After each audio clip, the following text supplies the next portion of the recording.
আমার উপর কি হজ ফরজ, এ জাতীয় প্রশ্ন কয়েকজন মুসলমান করে বলে। হুজুররা তো আর দুদক নয় যে আপনার সম্পত্তির হিসাব দিলে দেখা যাবে যে আপনার সম্পত্তির পিছনে পড়ে যাবে। আপনার হিসাবটাই তো দিবে, আপনার হিসাব দিয়ে আপনার উপর কোরবানি ওয়াজিব কিনা এই মাসআলাটা তিনি বের করে দিবেন। আপনার উপর হজ ফরজ কিনা এই মাসআলাটা বের করে দিবেন। আপনার উপর যাকাত ফরজ কিনা এই মাসআলাটা বের করে দিবেন।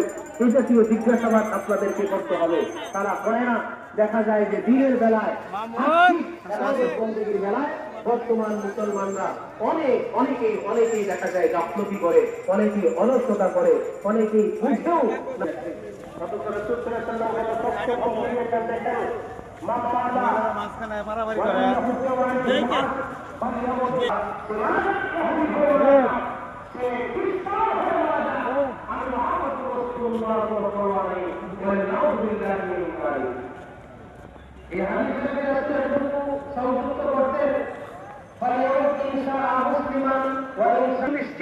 ইহুদি হয়ে মরতে নয়তো খ্রিস্টান হয়ে মরেছে, বলেন নাউযুবিল্লাহ।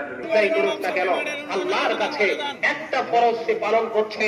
এই ফরজ নামাজ ইবাদত বন্দেগী করলেও যাকাত ফরজ, যাকাত না দেওয়ার কারণে নামাজ এটাও আল্লাহ পাকের কাছে কবুল হয় না।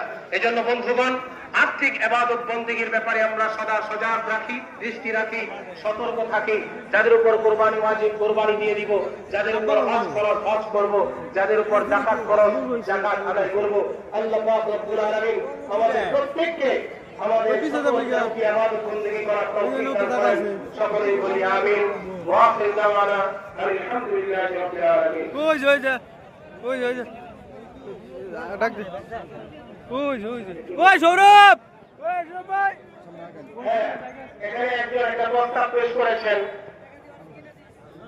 যে ফাতিহা পড়বেন ইমাম সাহেব, কিরাত পড়বেন, এরপর রুকু সিজদা করে প্রথম রাকাত কমপ্লিট করা হবে, দ্বিতীয় রাকাতে দাঁড়িয়ে প্রথমে সূরা ফাতিহা পাঠ করা হবে।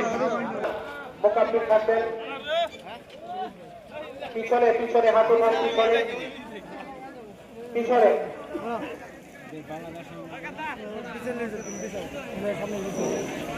এখন ওই জামাত